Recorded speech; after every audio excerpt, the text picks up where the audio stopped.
Welcome to the League of Women Voters of Utah Transfer of Public Lands Movement, an introduction to the expanded content in the downloadable Transfer of Public Lands Movement study guide available on our website.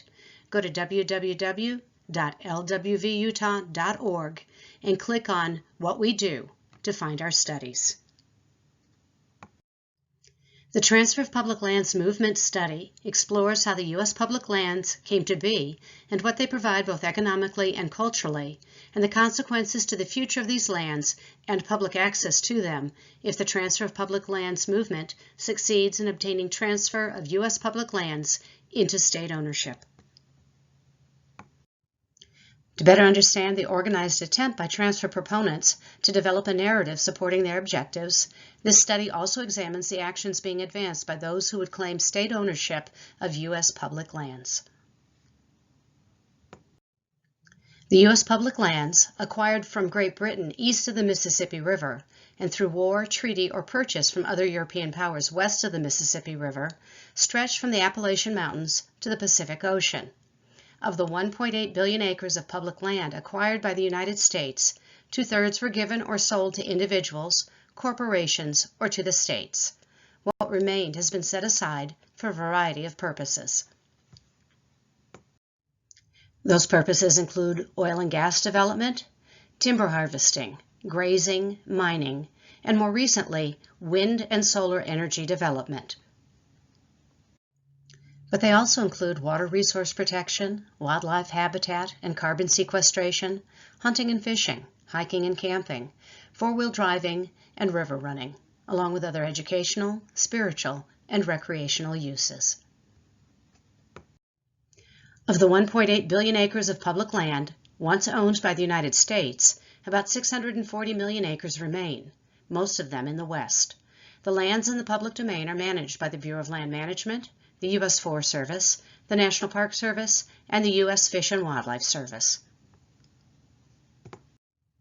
The Transfer of Public Lands movement is an extension of the Sagebrush Rebellion of the 1970s and 80s that sought major changes to federal land control, use, and disposal policy in western states, where U.S. public lands include between 20% and 85% of a state's area.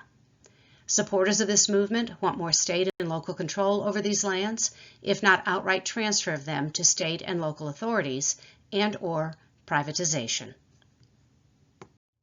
Utah is currently at the epicenter of an organized effort to transfer the public lands owned by all Americans into state ownership that could then be a model for other states to follow. Utah elected officials and other proponents of the transfer movement are providing the public with information based on alternative legal theories and language from Utah's Enabling Act that is not found in the Act.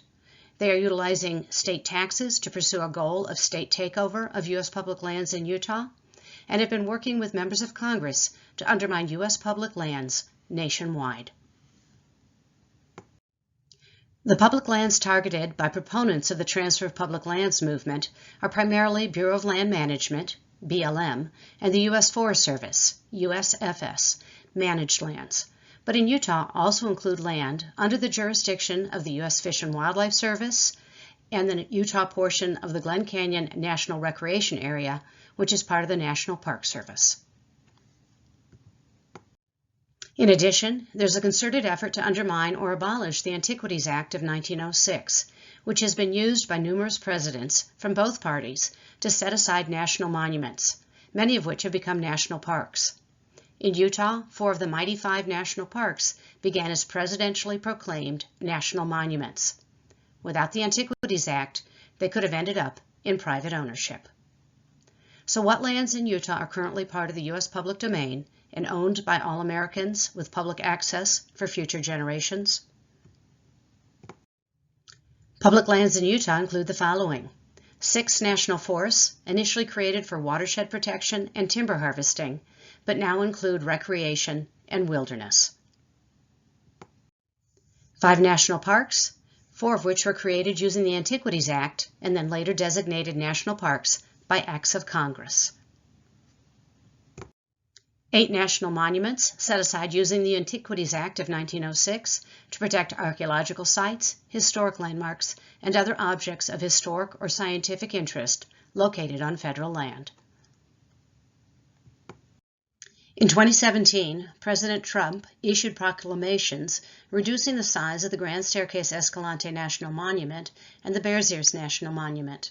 Various groups have sued to block these proclamations, arguing that the president exceeded his authority under the Antiquities Act. Utah's public lands also include 2 national recreation areas, one of which is being targeted by advocates of the transfer movement. 3 national wildlife refuges, which are managed by the Fish and Wildlife Service, whose lands the transfer advocates are also looking to obtain. 31 national wilderness areas set aside under the Wilderness Act of 1964 that allows Congress to designate wilderness areas to ensure that America's pristine wildlands will not disappear. Wilderness areas can be part of national parks, national wildlife refuges, national forests, or public lands managed by the Bureau of Land Management. Public lands in Utah also include 18 national recreation trails designated under the National Trails System Act of 1968, which authorized creation of a national system of trails comprised of national recreation trails, national scenic trails, and national historic trails, which includes 523 miles of national historic trails in Utah and 1 national historic site, the Golden Spike National Historic Site, which celebrates the completion of the nation's first transcontinental railroad. Public lands also include 8 national scenic byways, which are roads recognized by the United States Department of Transportation for 1 or more of 6 intrinsic qualities: archaeological, cultural, historic, natural, recreational, and scenic. 2 national conservation areas managed by the Bureau of Land Management. And the Bureau of Land Management lands, from which most of all of these other land designations originated when the Public Lands Agency was known as the General Land Office, created in 1812 to deal with the expanding U.S. public domain, and after 1946, known as the Bureau of Land Management. The League of Women Voters of Utah is a nonpartisan 501c3 nonprofit political organization that encourages the informed and active participation of citizens in government. It works to increase understanding of major public policy issues and influences public policy through education and advocacy. Thank you for your time.